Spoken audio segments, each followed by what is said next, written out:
이 일이 있은 지 얼마 후 예수님께서는 디베리아 호수라고도 하는 갈릴리 호수를 건너가셨습니다. 많은 사람이 예수님의 뒤를 따랐습니다. 그것은 사람들이 예수님께서 병든 사람들에게 행하시는 표적을 보았기 때문입니다. 예수님께서는 언덕으로 올라가 제자들과 함께 거기에 앉으셨습니다. 때는 유대인의 명절인 유월절 무렵이었습니다. 예수님께서는 눈을 들어 많은 사람이 예수님께 나오는 것을 바라보시고 빌립에게 말씀하셨습니다. 이 사람들이 먹을 빵을 어디서 살 수 있겠느냐? 예수님께서는 빌립이 어떻게 하나 보시려고 이런 질문을 하신 것이었습니다. 예수님께서는 빌립이 어떻게 할 것인가를 이미 알고 계셨습니다. 빌립이 예수님께 대답했습니다. 여기 있는 한 사람 한 사람이 빵을 한 입씩만 먹는다고 해도 그 빵을 사려면 200데나리온은 있어야 할 것입니다.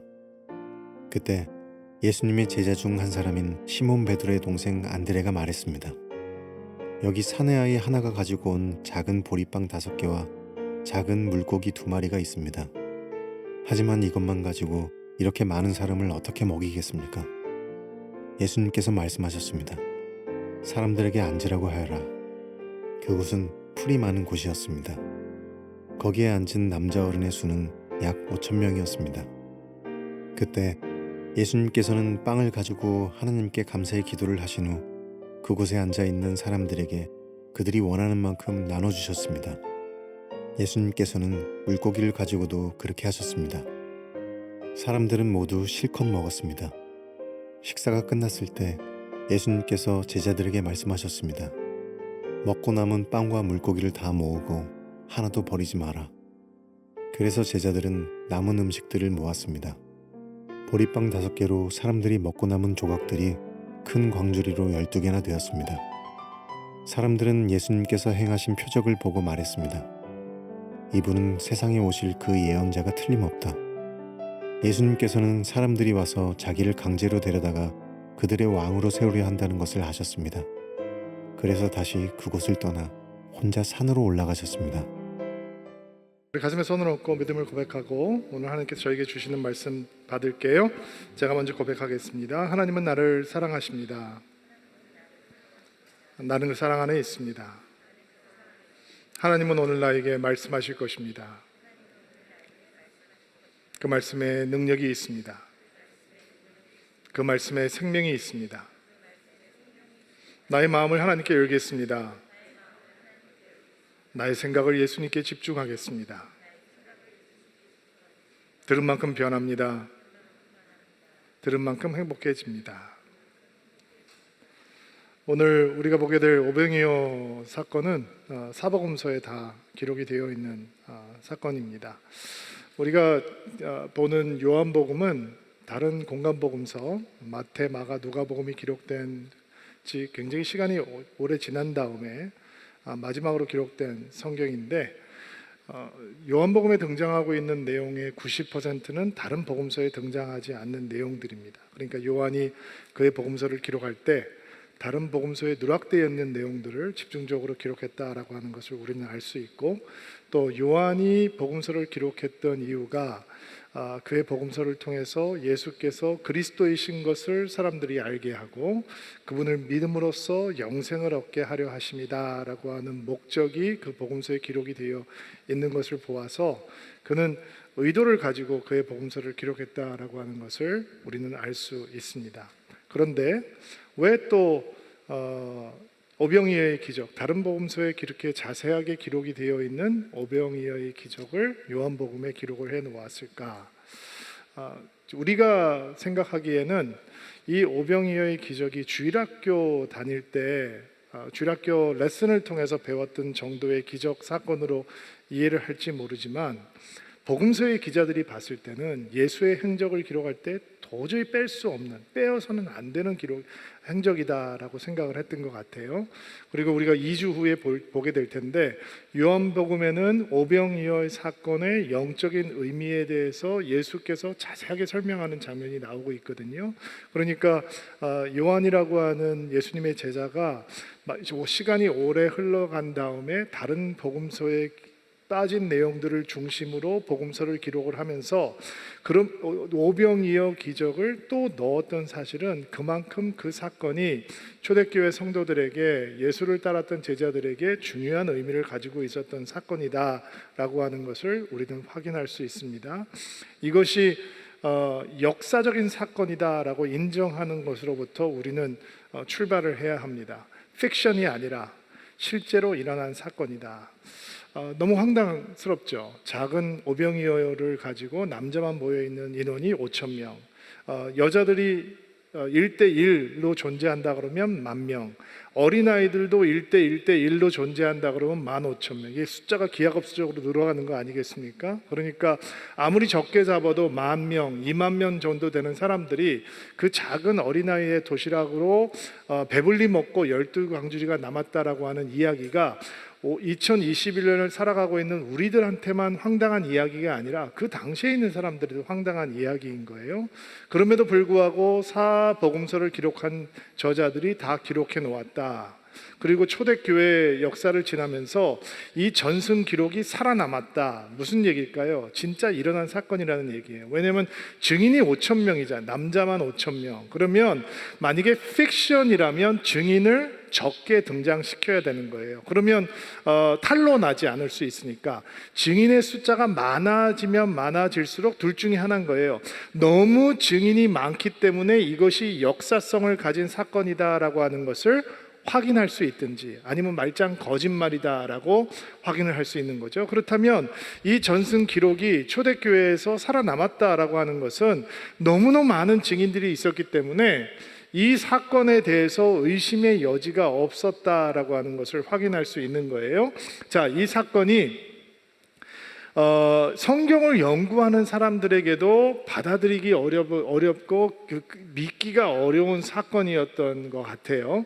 19세기 독일의 자유주의 신학자였던 데이비드 스트라우스라고 하는 사람이 이 성경을 연구하고 해석하면서 도저히 믿어지지가 않으니까 이런 해석을 해놓았어요. 원래는 이 어린아이가만 음식을 가져온 것이 아니라 거기에 모여있던 수많은 사람들이 음식을 가지고 품 안에 숨겨놓고 있었는데, 어린아이가 자신의 음식을 내어놓는 그 희생의 정신을 보면서 다 양심이 찔려서 가지고 바리바리 싸가지고 온 거 다 풀어놓고 먹다가 보니까 이렇게 나눠 먹다 보니까 사람들이 배불리 먹고 12광주리가 남게 되었다, 이런 해석을 내놓았어요.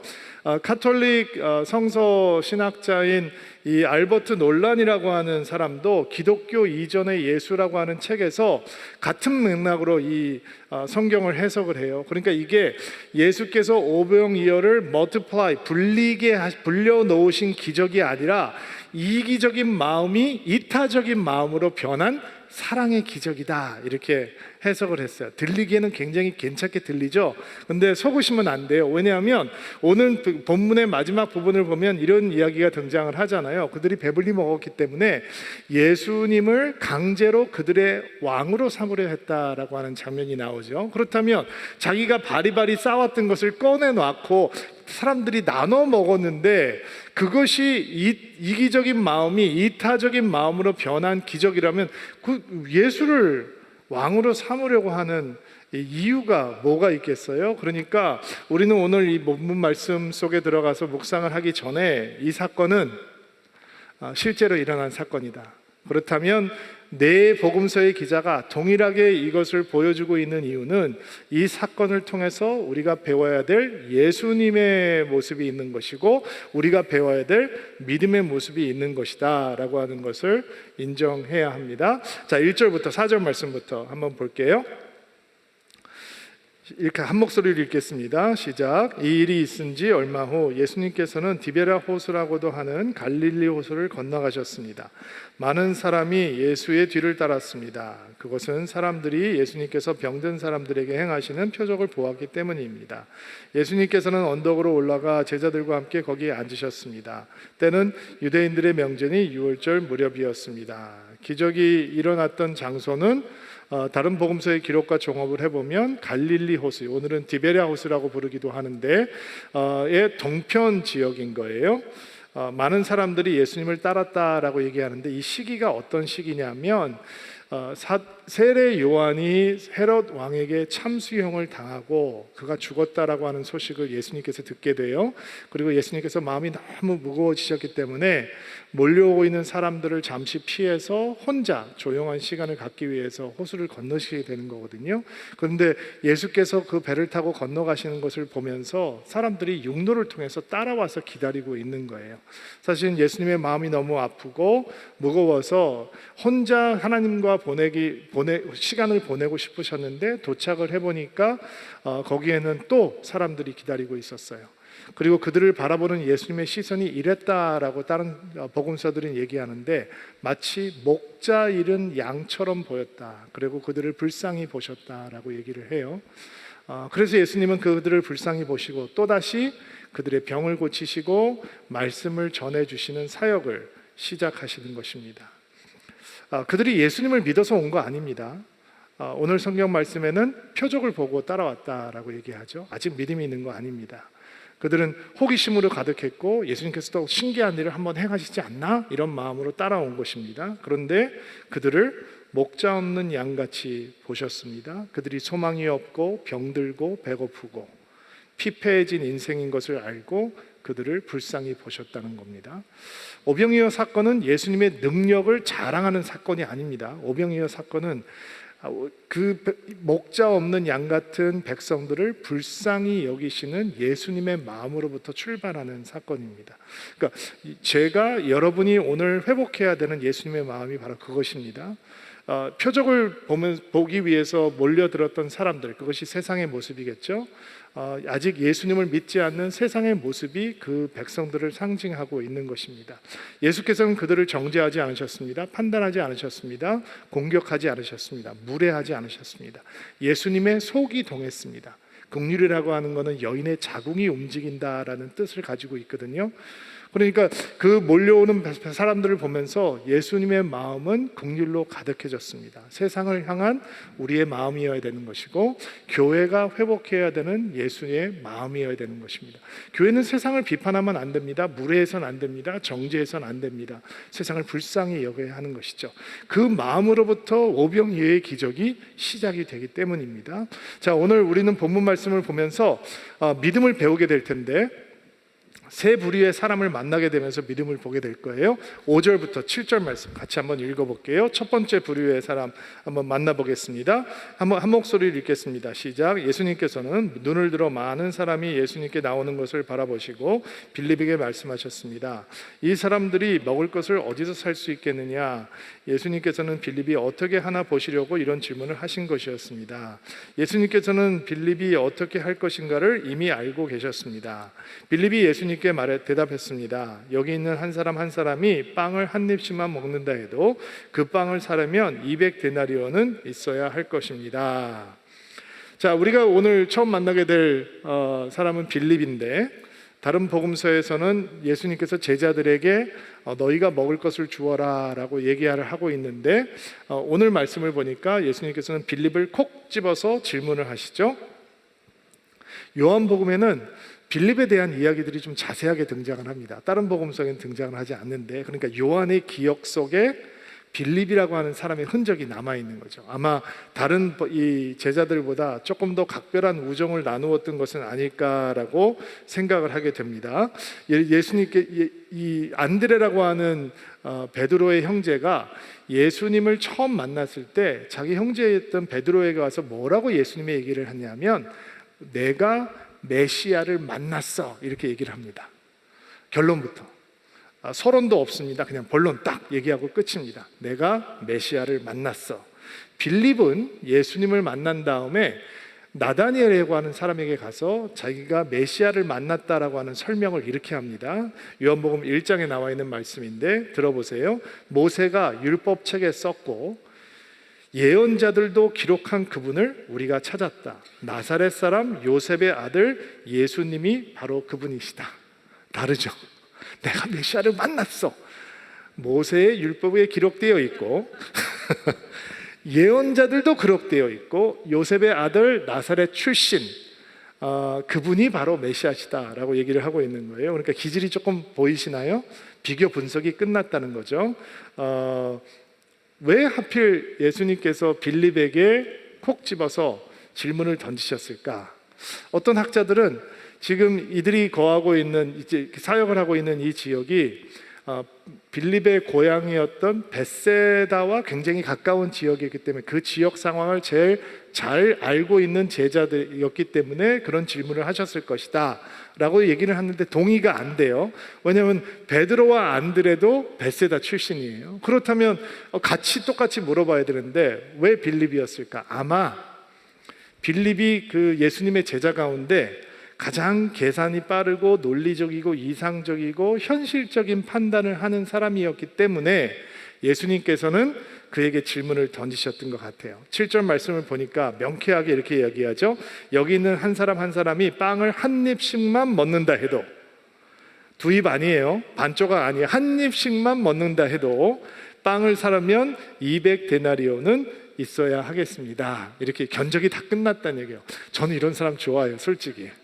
예수님께서 야 여기 사람들이 이렇게 많은데 빵을 이 사람들 다 먹일 빵을 어디서 사면 좋겠니? 그런데 거기다 대고 뒷머리를 긁적긁적 하면서 그러게 말입니다. 예수님 참 큰일입니다. 어떻게 될지 모르겠습니다.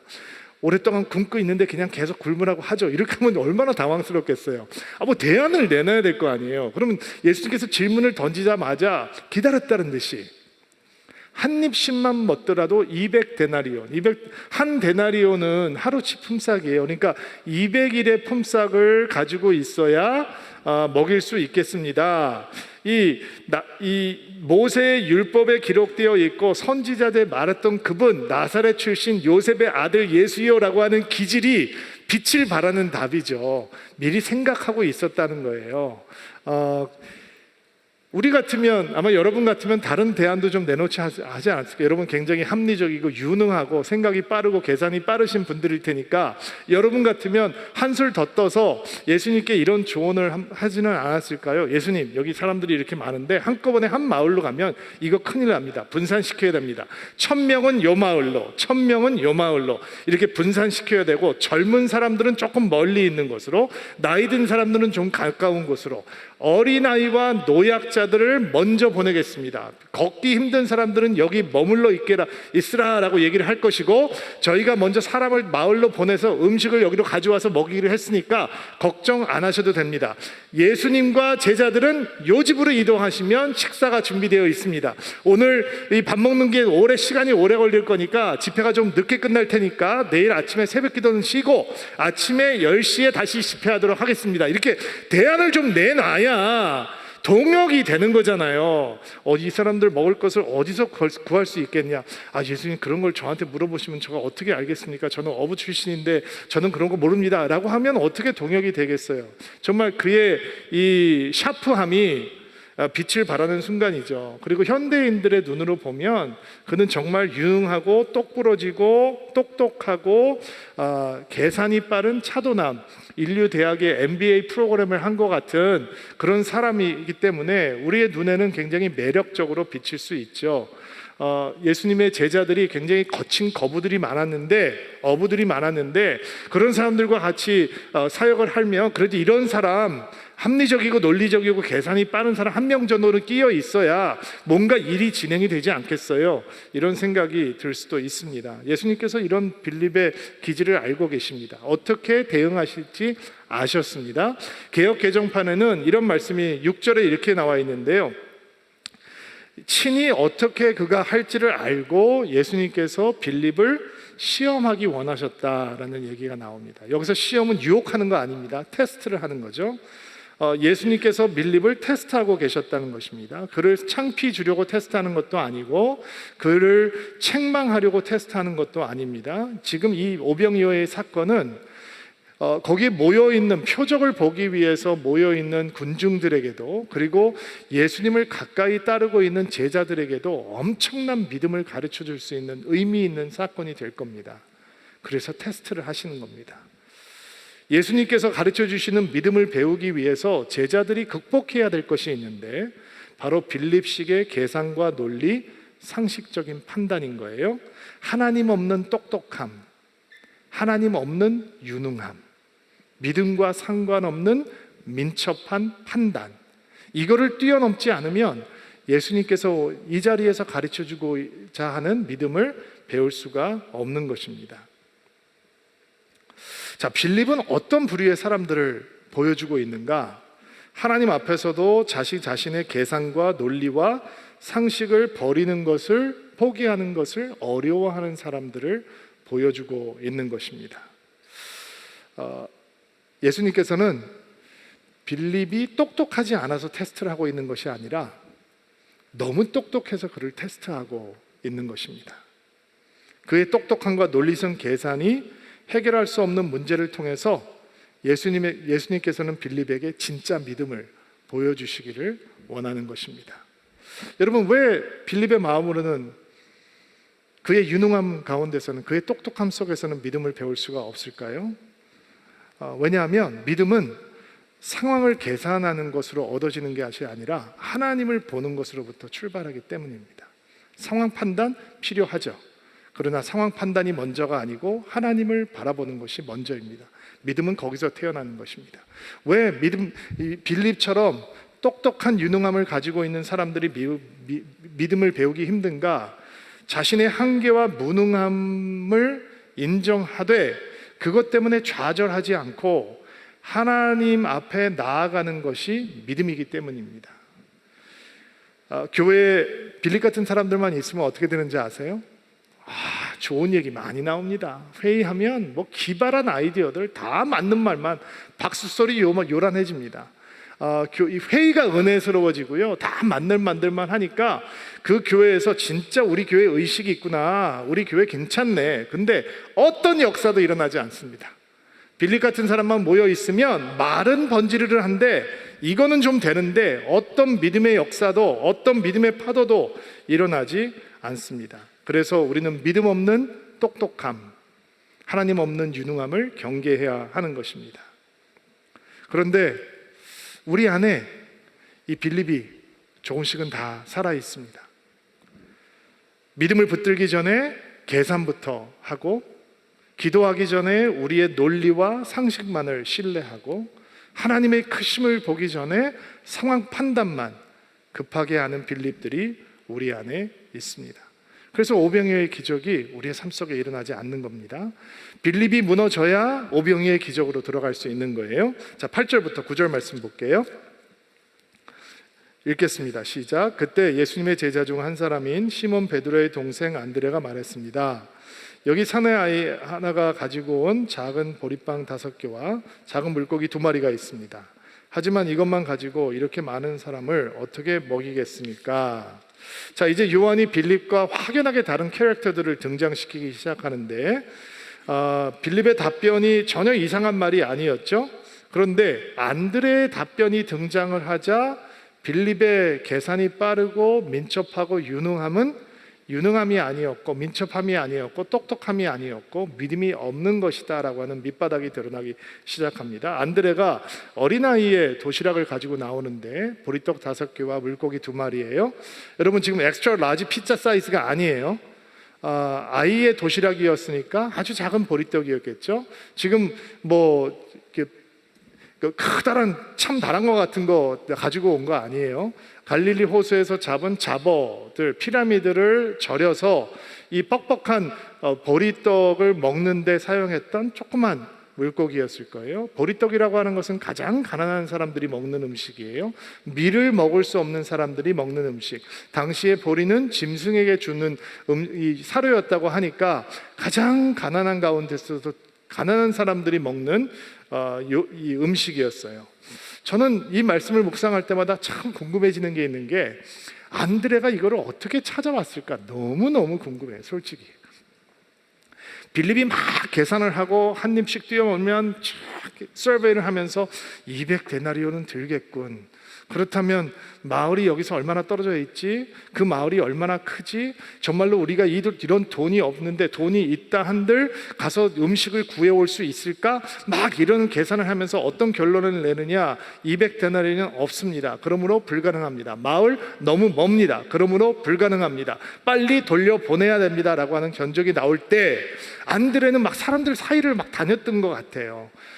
그리고 어떻게 찾았을까? 혹시 야, 너 가만! 동작 그만! 너 봤어? 너 품에 있는 거 꺼내놔봐. 이렇게 해서 찾았을까? 도대체 어떻게 찾았을까? 너무너무 궁금한 거예요. 어떤 성경학자들은 이런 얘기를 하기도 해요. 안드레가 찾아낸 것이 아니라 아이가 물고기와 보리떡을 예수님께 드렸다, 이렇게 얘기를 하기도 해요. 해석도 분분해요. 초대교회 해석부터 현대 해석하는 사람들을 다 찾아봤는데 정말 분분한 해석들이 있어요. 그 얘기는 무슨 얘기일까요? Nobody knows. 아무도 정확하게 모른다는 얘기죠. 중요한 건 안드레가 그것을 찾아냈고, 그것은 보잘것없는 하찮은 것이었고, 그러나 그럼에도 불구하고 안드레는 그것을 예수님께 가져다 드렸다라는 거예요. 여러분, 냉정하게 한번 생각해 봅시다. 예수님의 제자라면 조금 더 책임 있어야 되는 거 아니에요?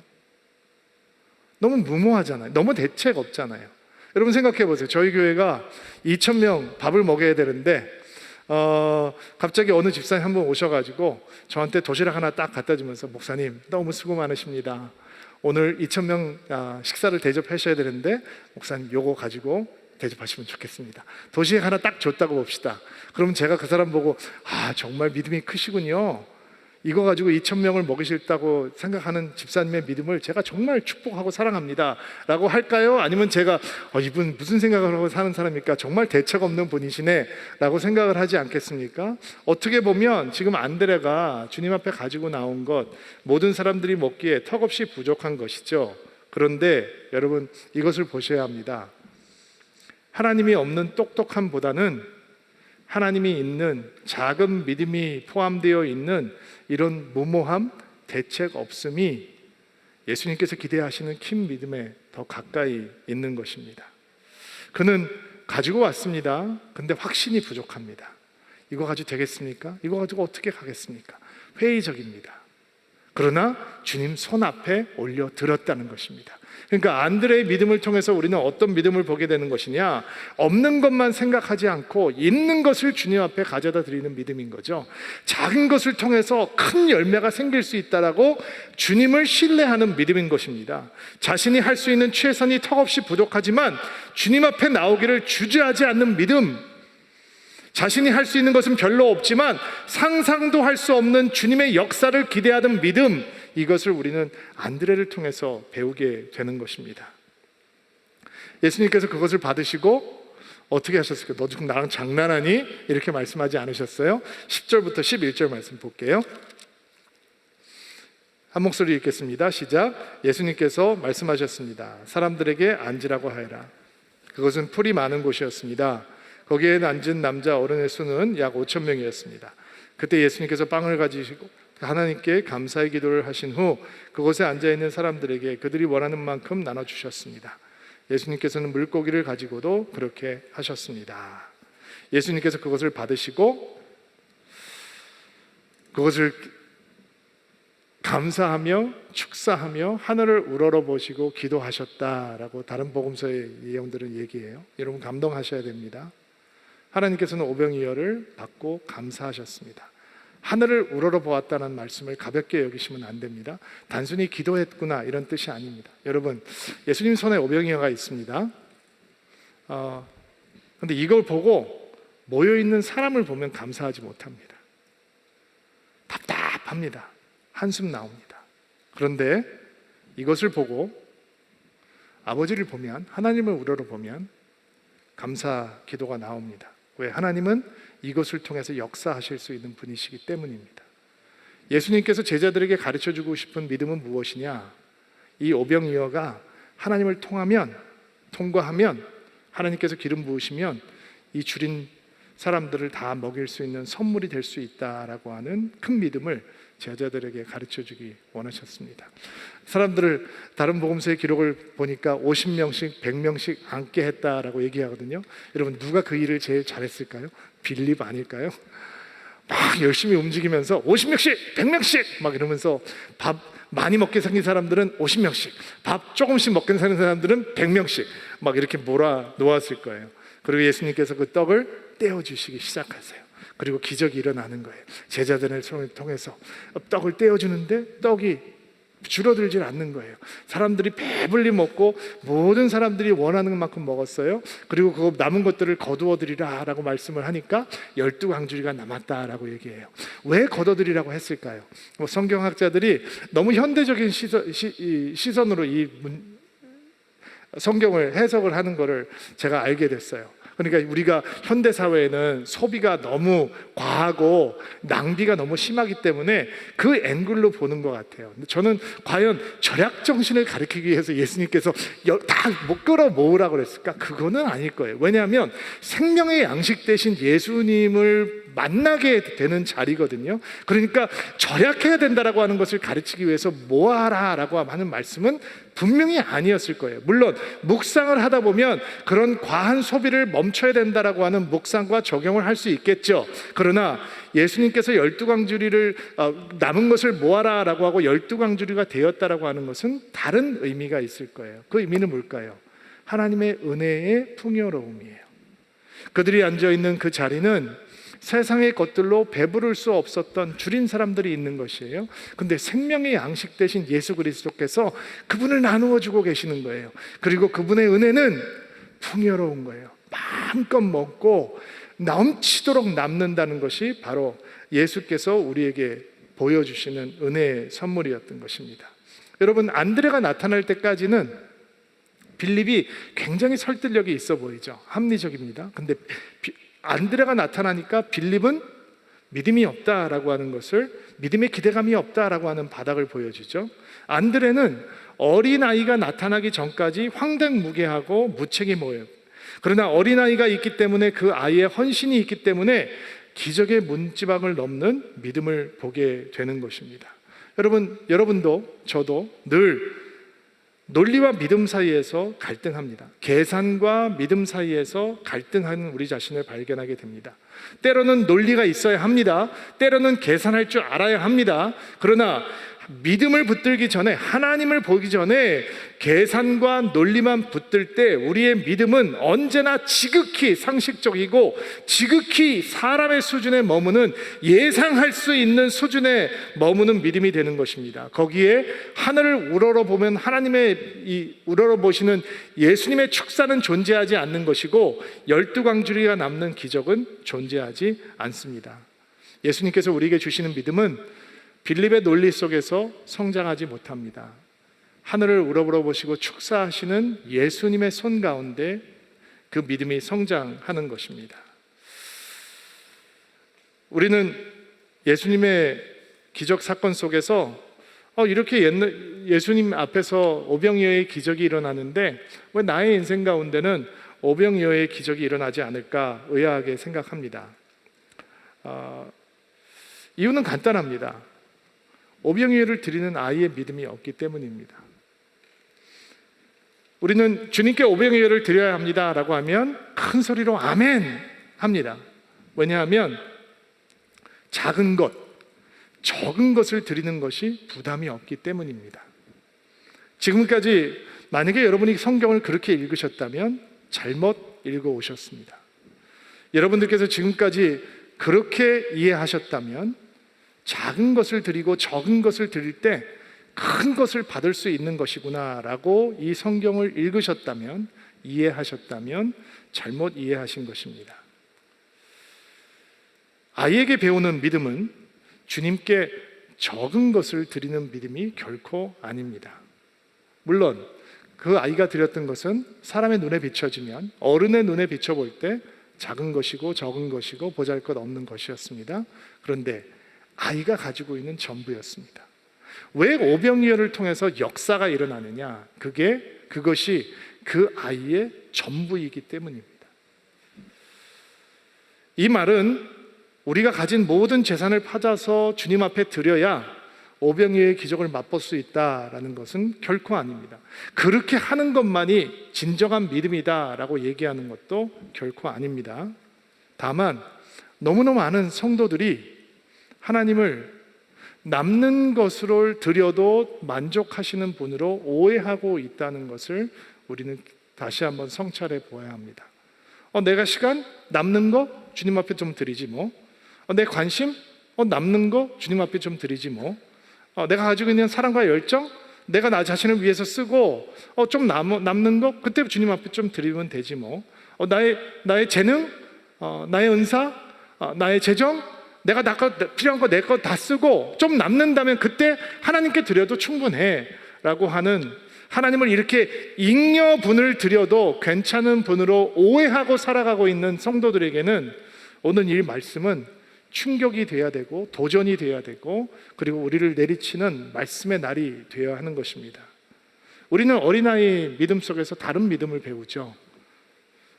우리의 전부, 우리의 사랑의 전부, 우리 관심의 전부, 우리의 젊음의 전부, 우리 열정의 전부, 우리가 가지고 있는 이 미래의 전부, 우리의 꿈의 전부, 이것을 받으시기에 충분하신 예수 그리스도를 향한 믿음과 헌신을 이 아이를 통해서 배워야 하는 것입니다.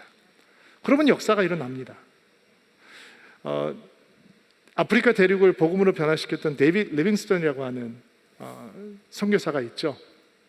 그분의 삶 가운데 가장 감동적인 장면은 너무 풍토병이 심하게 걸려서 걷지도 못할 지경이 되었는데 함께 팀들이 그 사람들 짊어지고 다니면서 마을에서 마을로 인도하면서 복음을 전했다는 사실이고, 그가 마지막에 너무 기력이 쇠해서 하나님, 내가 다른 마을 한 마을에만 더 복음을 전할 수 있도록 나에게 힘을 주십시오라고 하는 기도를 하면서 엎드려서 기도하다가 숨을 거두었다. 그리고 사람들이 아침에 와서 그를 발견했을 때는 그는 기도하는 모습으로 그의 숨을 마쳤다라고 하는 장면이 참으로 도전과 격려로 다가옵니다. 근데 그가 어떻게 그렇게 위대한 선교사가 될 수 있었는가? 그가 영국에서 신앙생활을 하던 어린아이였을 때 그 교회에 선교사들이 와서 집회를 하는데 이런 이제 그 콜링을 했는 모양이에요. 앞에 헌금함을 가져다 놓고 여러분 가운데 그 선교지를 위해서 헌신할 사람들 헌금 드릴 사람 앞에 나와서 헌신하고 헌금을 드리고 자기 자신을 드리라라고 하는데 아무도 나오는 사람이 없었다는 거예요. 근데 나이가 어린 어린아이 하나가 앞에 와서 어른들은 아무도 헌신하고 있지 않은데 그 헌금함 위에 자기 자신을 집어넣고 나는 지금 가진 건 아무것도 없지만 내가 내 자신을 주님 앞에 드립니다. 헌신했다는 거예요. 그게 데이빗 리빙스턴이라고 하는 오병이어죠.